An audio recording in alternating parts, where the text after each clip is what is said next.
We are live. Let's get this shared out in the world.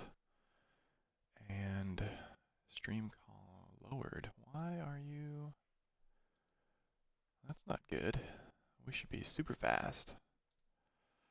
Whatever. We'll check that out here in a minute. Okay, let's share this first of all. Check out this thread. We'll just keep adding to it.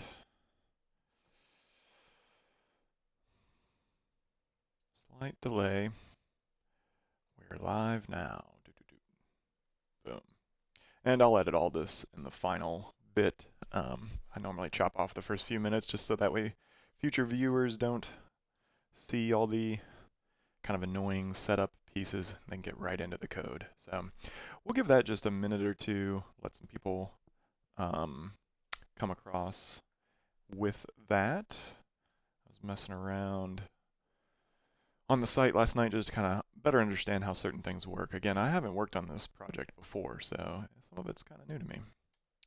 Let's bring this up, clear all this out, get everything ready here. So we're on the breakout games. What have I changed? Oh yeah, I just did some formatting there to kind of see what's next. So let's run these just real fast while we're waiting on anybody that might show up, just to demonstrate everything's still working well. And let's not, how can I have eCam live not show me that?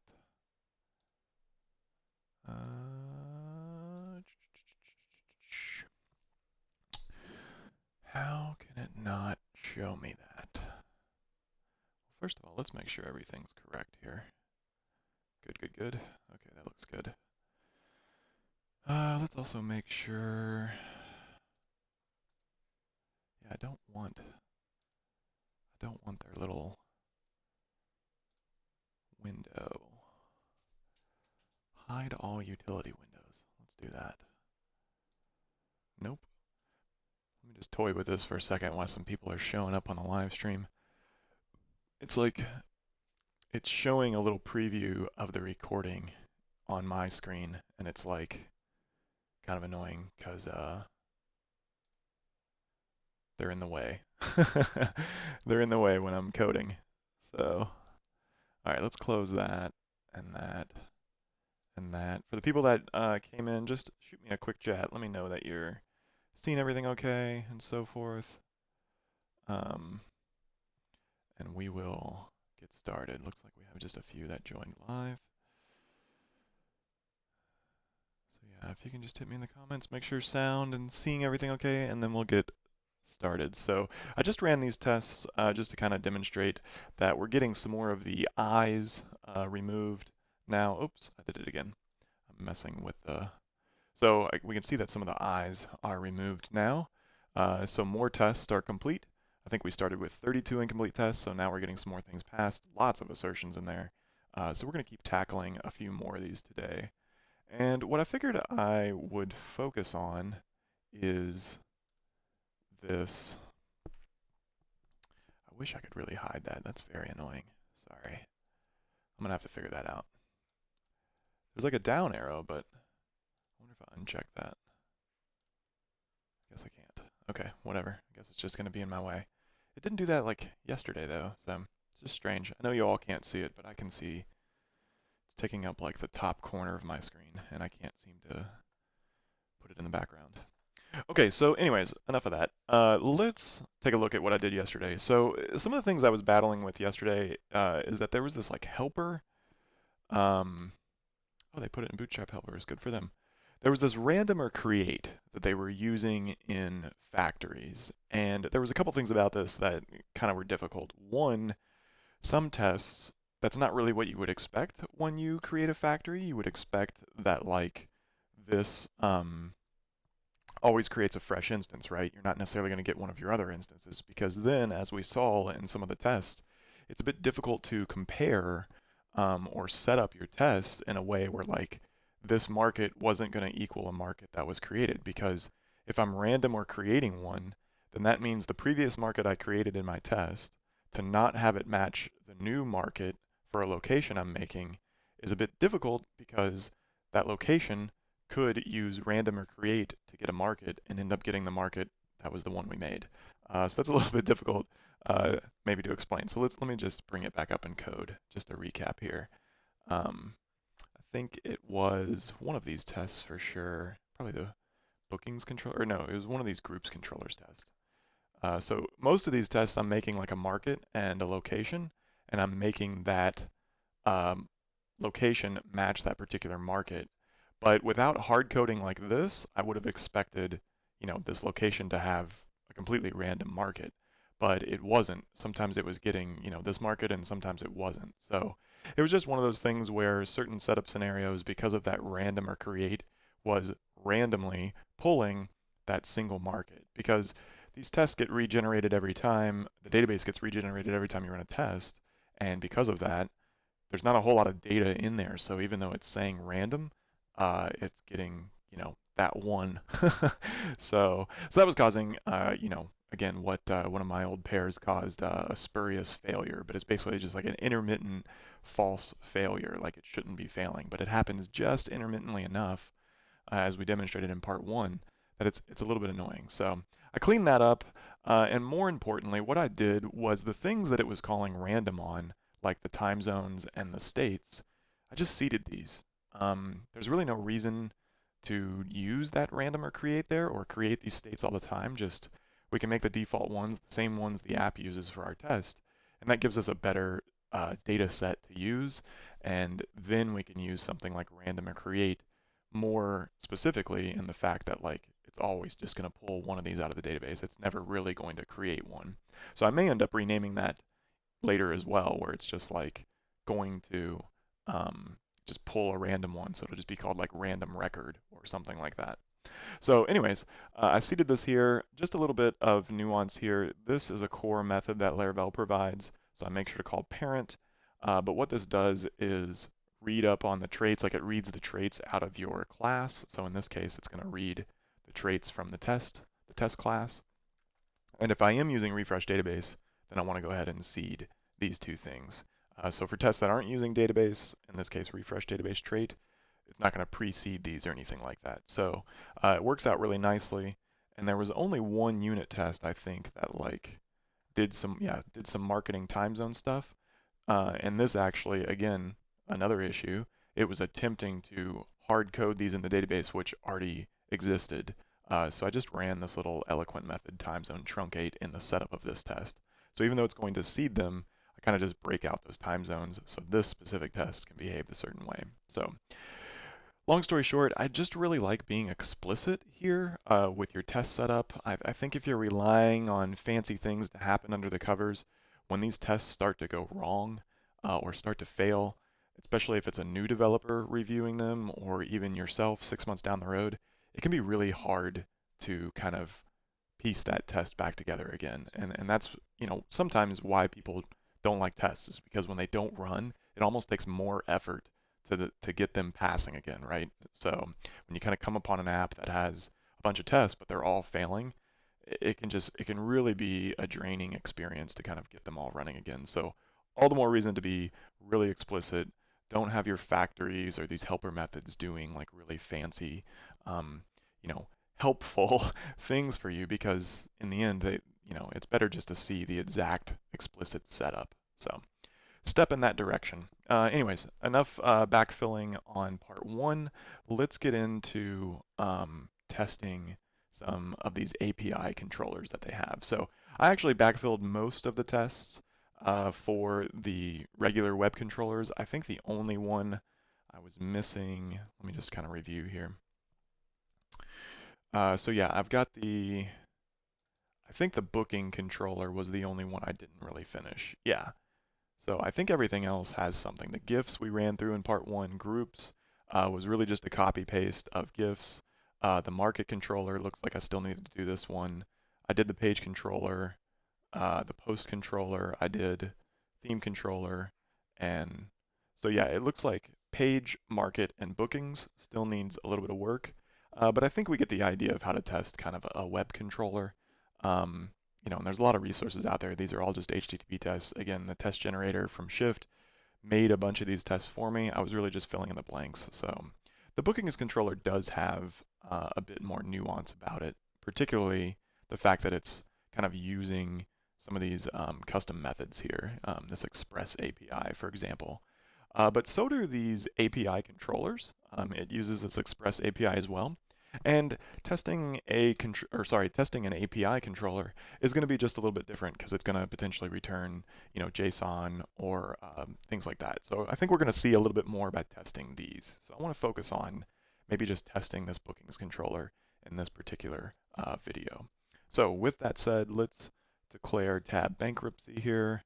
Let's bring up that API booking controller, and let's also bring up the booking controller test, and let's make sure we're getting the API version. And again, I want to split my implementation to be on the right and my test on the left. So let's start taking a look at what this does. And as we learned from yesterday, there might be some trickiness in the actual API resource. So let's start here first. So this is the booking controller store method. Let's take a look at what this does. Okay, so we have, these are named, good, booking controller single, confirmation redirect, bookings.confirmation redirect, cool, and that's for location. All right, nice. Okay, so these are routes, these are named, they have that prefix of the market. The booking store doesn't seem to have the market in it. That's interesting. Does it use store? Doesn't use the market. Okay, that's fine. Okay, so I think we're good here, minus just probably wanting to know what those names are. But again, the test generator was smart enough to pull those out. So let's get going here. Okay, so let's start with confirmation. It seems pretty straightforward. And I'm not going to change this code here, but I am going to kind of just add some line breaks because of the screen resolution is just a bit large here for me. So, okay, so it looks like if locations count is 1, then it's going to redirect you to the bookings single confirmation. Otherwise, it's going to redirect you to bookings confirmation market look. Both of these just redirect you? That's kind of strange. How do you ever get how do you ever get to where you need to go if they both just redirect forever and ever and ever? Bookings confirmation redirect. Oh, this goes to bookings confirmation. Okay, so that must be a different type of page. What is that? Oh, does this go to a regular web page? It does. Yeah, this goes to a web route. Okay, that's interesting that it's an API call. All right, fair enough. Okay, so that's actually not going to be a, it's not actually really an API call. That's kind of interesting that it's in this API bookings controller. But anyways, that's fine. We can still test this. So let's say confirmation or redirects. So let's just do this first one. Confirmation redirects to single confirmation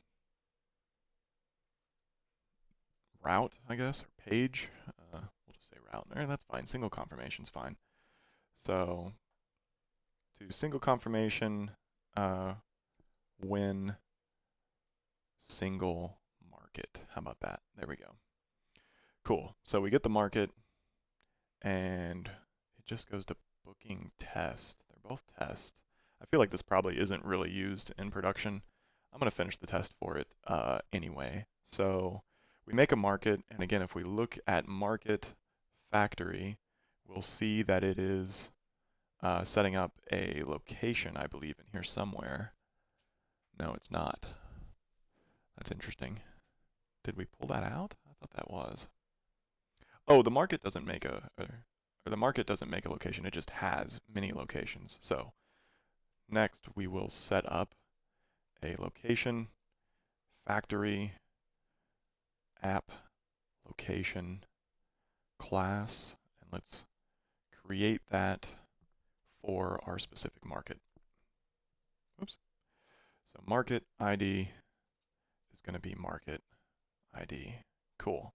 Okay, so we're going to make that location, and then we're going to pass this along, which, again, it just kind of never uses, which is a bit strange, but we still need it for our setup.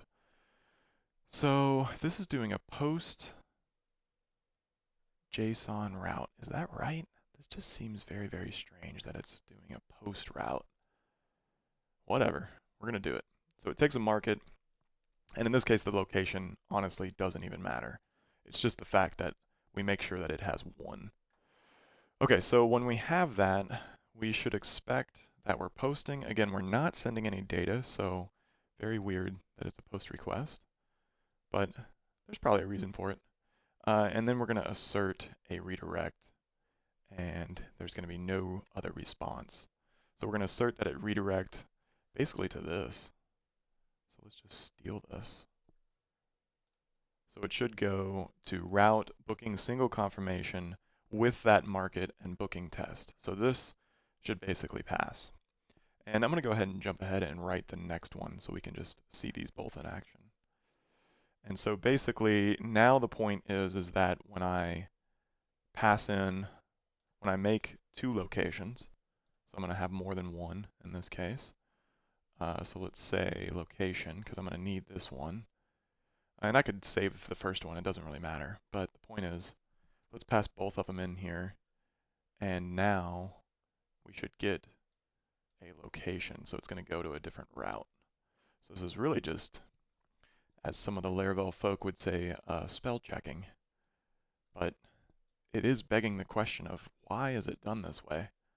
But that's okay. All right, let's run these tests. Looks like I got a PHP error in here somewhere. Probably just forgot a... Oh yeah, okay. So redirects to location confirmation when market has multiple locations. Like, what does it do for 0 locations, right? You got to think about that stuff when you're testing. Like, you need to think about the 0 case, the 1 case, and then the mini case. And the mini case might be 2, it might be 3, it might be 10. It just kind of depends on, the logic within your application. And then, of course, if you want, you can test for very edge casey type things like -1 and, donkeys. Just random stuff if you want. I normally don't end up testing those if I feel confident about what we have here. So let's run this test. We should see maybe some failures. Yeah, it looks like it. And let's just limit our tests to this. So let me just clear that out. Whoops. Let me clear that out and paste that. And I've got a double PHP for some reason. Strange. There we go. Okay, so now confirmation redirects to location confirmation when market has failed asserting that 2 strings are equal. So it expected a 302. Expected nothing actual. Oh, here we go. It expected a 302, but it got a link. It got a link. That's very strange. Redirect. They're both redirects. Maybe I didn't set that up properly.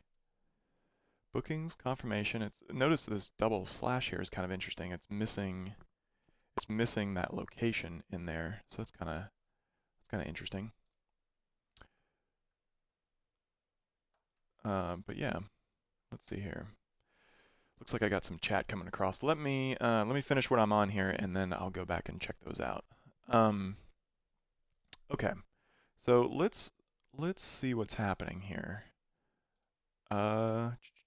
Confirmation redirects to location confirmation when market has multiple locations.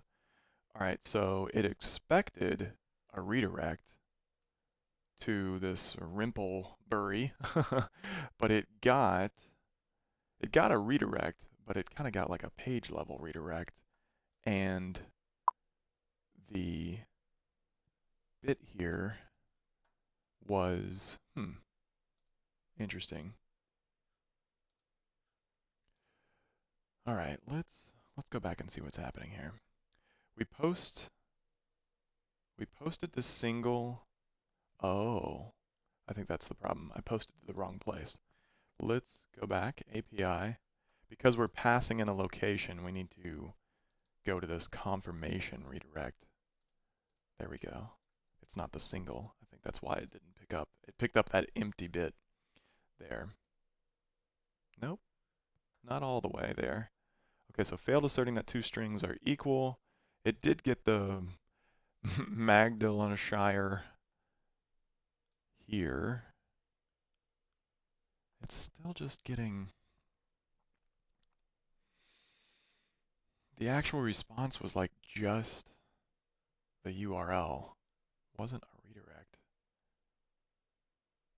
Did I set this up right? Okay, so bookings, confirmation, redirect.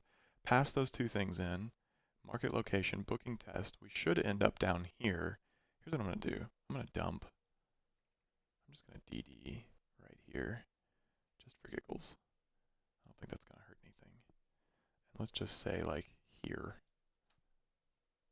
Yeah, okay, so it's getting there. What's wrong with you? Why aren't you redirecting? Redirect to bookings, confirmation. We've got store. We don't have any other tests in here that are, like, throwing us off. Nope, that should be right. I don't want to update PHP Storm right now. Huh. We have two locations. It's getting to the right spot. We're passing in the market location. It's just like, it's like Laravel's not liking that redirect. It's just claiming it's not the same for some reason. Now we're getting other failures. Redirects to location when market has multiple locations. HTTP localhost 302 found. Location. See, this location is the same. All right, well, let's not get stuck on this. Something a bit goofy's going on here. Let's just bring these two side by side to make sure there's nothing strange happening here. And let me close this other one. Yeah, these are exactly the same. All right, well, let's rubber duck that for a second. Let me pop back to the questions. Okay, is it hard to get into start writing tests for an app before you've never worked on it? How do you approach that? I mean, just like I'm doing, just like I'm doing right now. I kind of just start hacking at it. I do write some things down, like if I feel like it maybe didn't, maybe something doesn't make sense. Like I'm definitely gonna make a note of like why is this redirect behavior an API call. It seems like these could just be straight redirects. You know, in even the web, router file, for example. So no, I don't really do any like pre-examination. I make sure I can set up the project. I make sure I can run the project composer install. There's no PHP errors. That's about it. But as far as the business logic, like I'm kind of just learning it as I go on, to be honest. So do I take a bit of time to understand it, or I just go right in? Yeah, I think that's the answer. I just go right in. And I'll run into little things like this, but sometimes that's good, because a lot of times as part of the adding tests to a project, they also want me to kind of evaluate the project. And those two go really hand in hand together. As you can see in these videos, like I've already been like, why are we overwriting config files in part one, for example? Why are we using this create or random thing? Like it brings up questions, and I want to be polite about that, of course, but it's something that I think it's completely fair, and obviously if someone else is asking you as an outside consultant to, consult and review their application, it's your job in a way to kind of bring these things up. So yeah, I just jump right in. If I really hit a roadblock, I would reach out to the developers. But again, they've hired me to do this off in a vacuum, so I'm trying to just let them keep working on the things that they're good at, like building features for the application. So okay, I'm gonna leave this for now. I'm sure there's a very reasonable explanation. Maybe this is redirecting twice or something. Like maybe this route redirects somewhere else, you know? Um, I'm pretty sure by default though, Laravel doesn't follow redirects, so it's a little bit interesting. Um, this is also like a post page, which is another interesting thing. So again, maybe that's part of the problem, but so is this booking's confirmation without the location. The booking single, um, is there. So it's kind of weird here. So, oh, there it is. I knew if we talked to ourselves for a second, we would find it. Look at that. I copy and pasted the whole, let me bring that back up. I pasted the whole redirect response. So, of course, those aren't going to match. Okay, let's run this again. There you go. Rubber ducking. Always step away from a problem. Okay, cool. Let's focus on kind of the main thing I wanted to get at today, which was this store returns a bit here. So let's bring this back up and bring it off to the right. And this is the one I want to get into because this is going to force us to make some mocks here. So let's kind of understand what Express API complete booking does. I imagine this does that off-site booking that I feel like they did. So yeah, we can already see here that it does this. It posts the JSON parameters to and this is a static call, which is kind of interesting.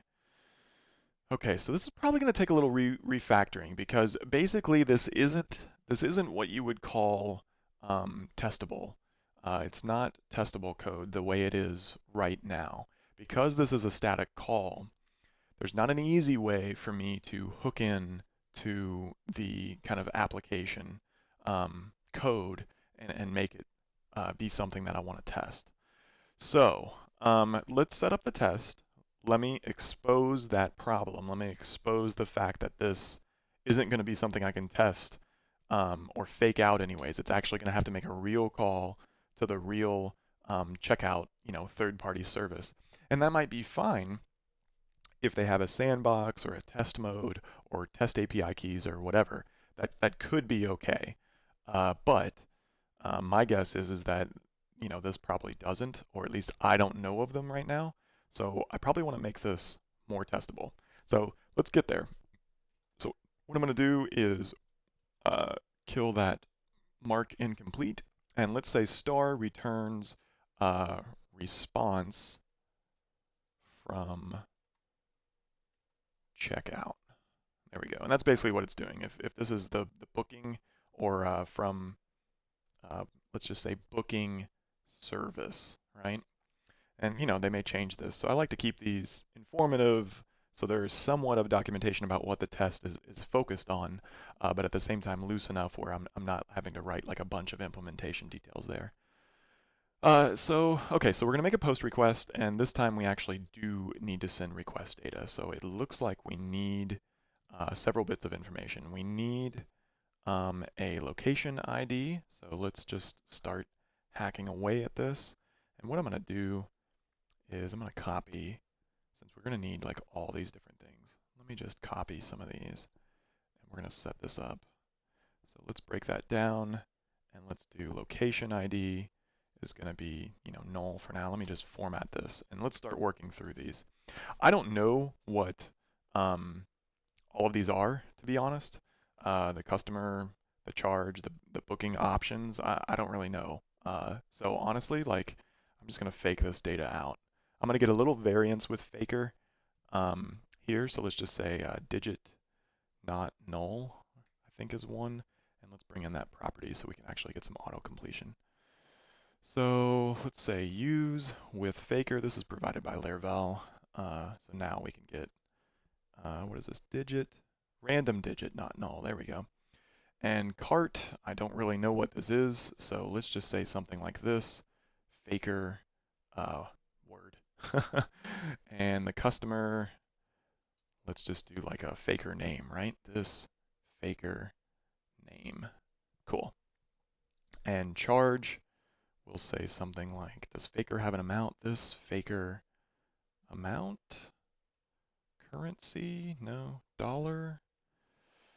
Float, I guess. Random float. Let's just do 2 decimal places. and anywhere from 10 to $50 just to get some variance. Again, this isn't necessary. And for this booking options, I don't know what it takes. Again, if we do a true integration test, I'll need to figure this out. But because I'm probably going to fake all this here in a minute, I think this is going to be okay.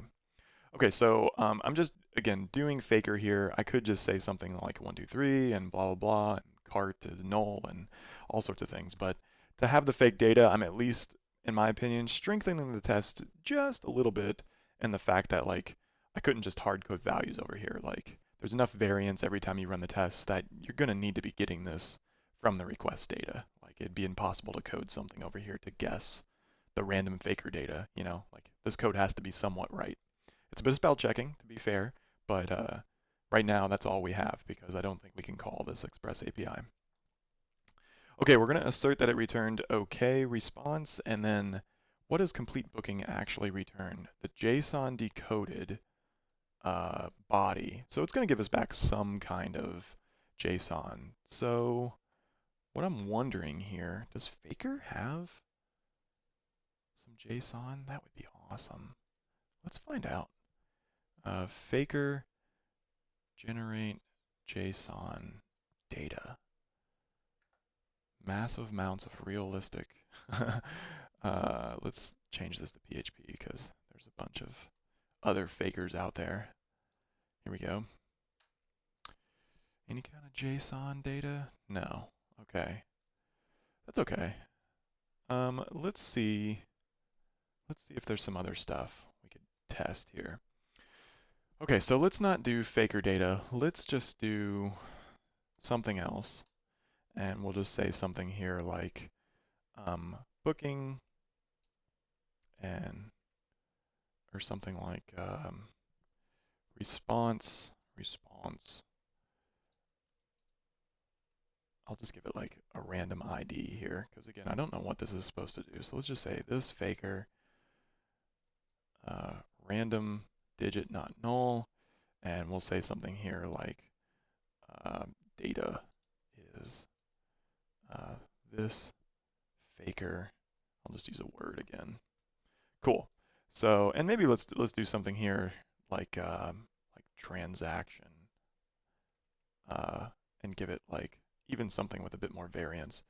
This is all just completely up to me right now. This is not something I have to do, but I think it would be nice to have some kind of varying data that this is going to return. So let's run this, and we should see it explode. And 500 does not match 200. Let's turn on exception handling, and let's get a clearer picture. Yeah, here we go. So it's trying to go to breakout games, locations, bookings. You're getting a 404 not found. It's just not a real thing out there. We could probably, again, hack on this all we want, but this is a production. This is clearly a production kind of API call that's happening. So we're going to need to fake this out. So there's a couple different ways I can do this.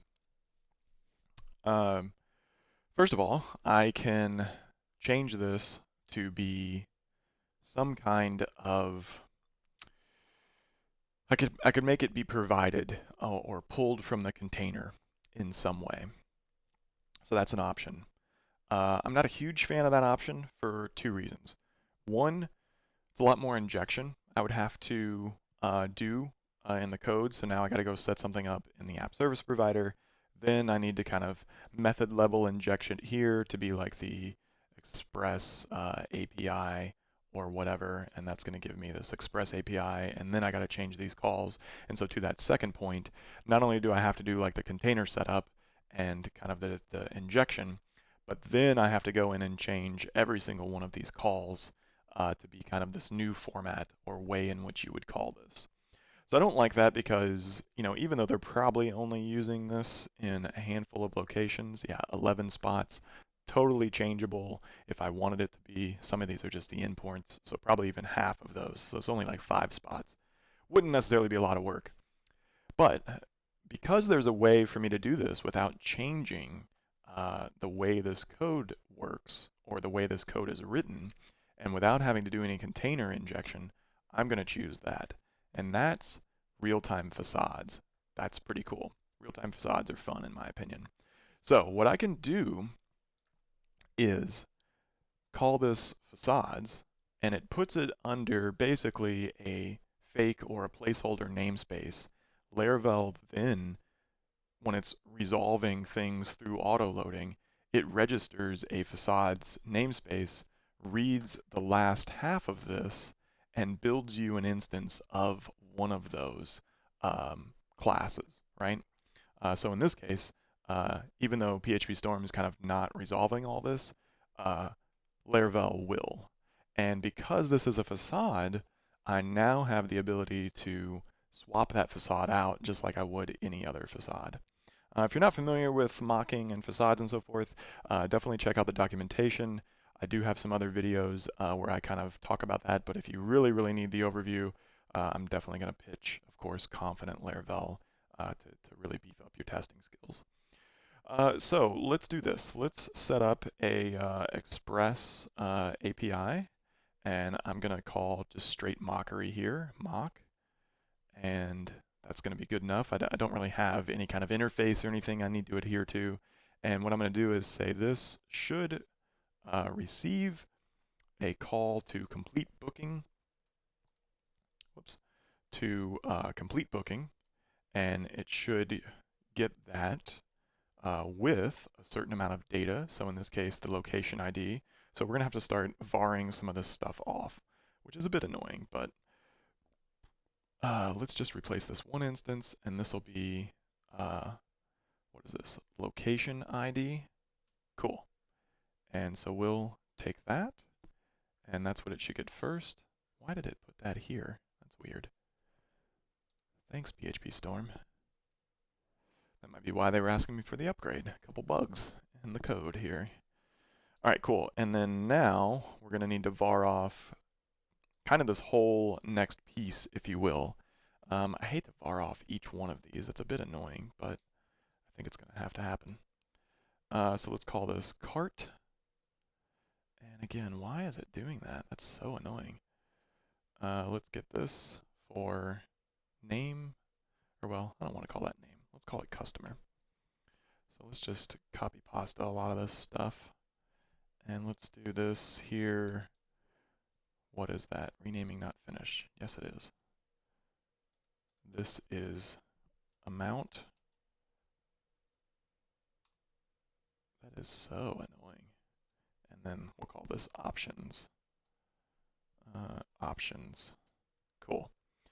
I don't know why I put all those on one line. Either there's something else in my code that's causing it to trigger funky or something. I don't know. Maybe it's this, sometimes when you have a invalid syntax, PHP Storm kind of craps out, so that's fair. Okay, and then so now I'm going to need this to be the second argument. So it should get that with that. Those should match, and we basically want to and return whatever our response is, which is really this. And we'll say something here just like expected. And I do that because I like to just stick with those terms. So this is going to be our expected response, or our expected value that we're going to test against. So again, a lot of these assertions, if you kind of look at them, they take, the expected response or something like that, the actual response versus the expected response. So a lot of times I just keep the variable naming real simple and try to use that. So let's recap this for a second. I basically just did, unfortunately, a bunch of temporary variables for all that data that we need to kind of pass and verify along the way. And then basically this entire expected response. And then we create a new mock for this Express API. Using the facade now, we set it up, first of all, and then using this facade, we should be able to say something like Express API swap, and swap it with our mocked version. Now, the trick is that we need to import it as a real-time facade as well on our side. So I'm not sure why that's coming across in red. Oh, because I already have it. There we go. Cool.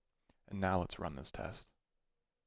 We get a failure, so let's turn on that without exception handling again and see where we landed. Without exception handling. There it is. Whoops. All right, cool. Did I put it in the wrong spot? Yes. No, I didn't. Why am I getting a 500? Oh, with exception, without. There we go. No matching handler found for complete booking null. Interesting. Either the method was unexpected or its arguments matched no expected. That's interesting that it took null and an empty array. That makes me feel like something in request is not coming across. So let's do this. Let's do dd well, we don't have request. I wonder if the request helper method doesn't get stuff injected. Yeah, it does. Oh, it gets JSON content. That's interesting. So it's getting the data, but it's coming across as JSON, and it's not. I thought that was automatic by Laravel. Maybe I'm not setting the content type?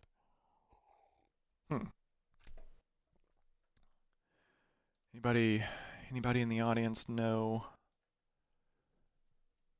that one? It should. I would have expected it to take that out. Let's find out. Laravel JSON API. Where are you? Docs, official docs. That's Eloquent API resources. That's not it. API, authentication, testing JSON APIs. Okay, name is Sally. It's kind of more, it's not really about JSON, it's more about like request. HTTP requests. Let's retrieve input. Retrieving JSON input values. Okay, when sending JSON requests to your application, you may access the JSON data via the input method as long as the content type header of the request is properly set to application JSON. Interesting. If you need to retrieve a subset, sure. So we are sending it as JSON. We should be anyways. Post JSON. Sends it as posts JSON. Yeah, it sets all this content type. It should set everything we need so that can be abstracted correctly. So let's just check this out again. It's null. So it's definitely getting the content. What's interesting is it's not parsing that automatically. Why isn't the request parsing that automatically? Content types JSON. Accept types JSON. It's underneath the API. Why aren't you doing that correctly? Let's see what happens here when I use that input the way they said. Still null. So it's definitely not following it the way the docs expected it to. Let's just see if it's something different with the request helper for some reason. So let me just dump request input location ID. This is exactly the way the docs demonstrated it. They're both null. Okay, so that's something, it's got to be something I'm doing wrong. JSON encode the data, sends it across in the headers? No. Where does it send the content across? Where does content go? Oh, there's content. And it calls this. Why isn't that auto moving back? Always an issue. Oh, shit. I did that again. Excuse me.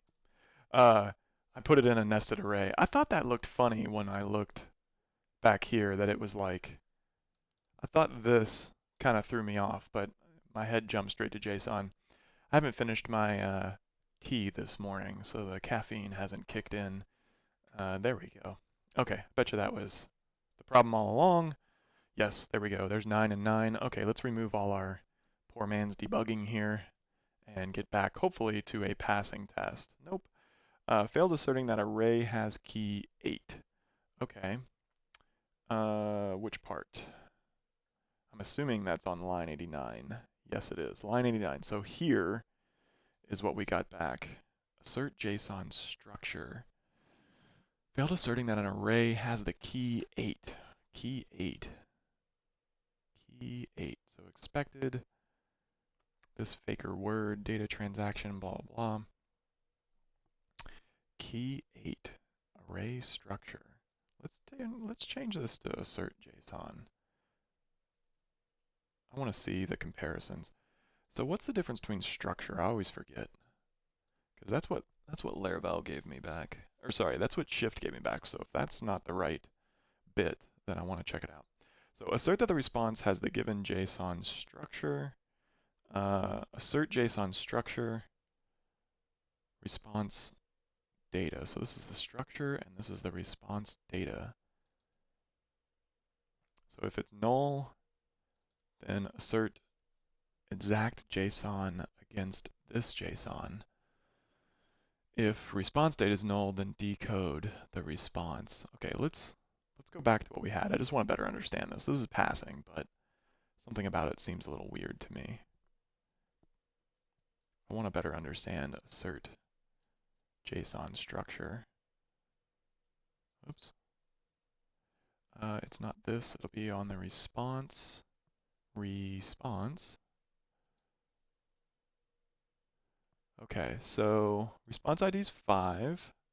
And let's kind of just dump out our expected as well.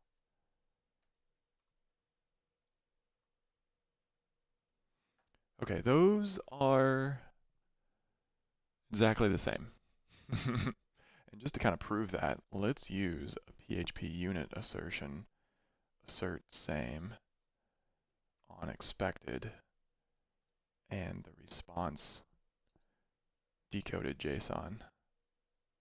And it actually fails. Okay, failed asserting that array has the key 3. Let's try equals. Failed asserting that an array has the key 1. All right, let's go back. What's something subtly is different between these two things? There we go. Failed asserting has the key 3. Doesn't make any sense. I would definitely expect these two to be the same. Decode. We're not passing a key, so it should give me the whole thing. Oh, why is it getting, it's doing a get. That's strange. That should give me the whole thing though. Let's do this. Let's just do this ourselves. Ah! PHP Storm. What happened? I think I clicked the sidebar. Let's change this. All right, cool. Let's run this again. Response, get content. What's so different about these guys? They look exactly the same to me. Very strange. All right, well, I'll do some homework on that. I don't want to get too stuck. We've already had to bounce around a few times during this. So let's just change it to assert JSON is the expected. I just don't like that it does the subset. I guess we could do like exact JSON, see if this passes, which it does. So I mean, that's fair. I mean, that's really what I'm after, is asserting that the JSON I got back is exactly what we expected. So, you know, I think this is more explicit anyways, but I just want to better understand that structure.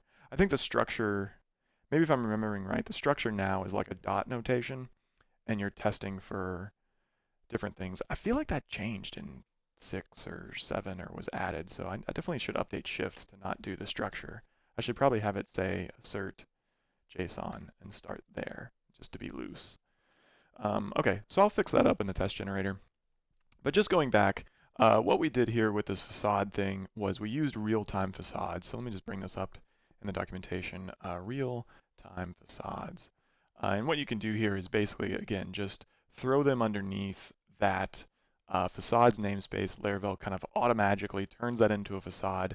I didn't have to change any of my code here. So anywhere where I'm using Express API, I can just throw that facade right in front of it. It's going to make it easier to test by swapping that out, just like you would when you tested any other of the Laravel facades. They give you this swap method where I can basically say, okay, instead of using the real thing that you would normally use, swap it out for, in this case, a mock, which allows me to perform all the behavior and kind of hook into this code and make it behave the way I want, so I can kind of test it in a more unit testy capacity. So because of that, we're not actually hitting that endpoint. So ultimately, at some point, I'm probably going to want to talk to those developers and determine, or the Breakout Games developers, and determine a way to, write an actual integration test to make sure that that booking, complete booking method's actually going to send something up. So something for the future. But again, a couple different things just in this live stream to demonstrate API calls and some real-time facade mocking, which I think is a pretty cool, pretty quick way, especially when you're backfilling tests, to kind of get into the code. So if anybody's got any last minute questions, shoot those across.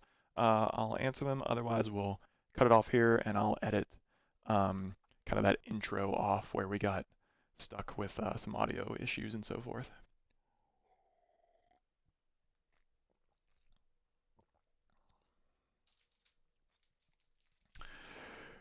All right, cool. Well, thanks everyone for attending live. Hit me up on that Twitter thread if you do come up with any questions. Otherwise, I may make one more of these next week when I get a little farther. So, thanks. See ya.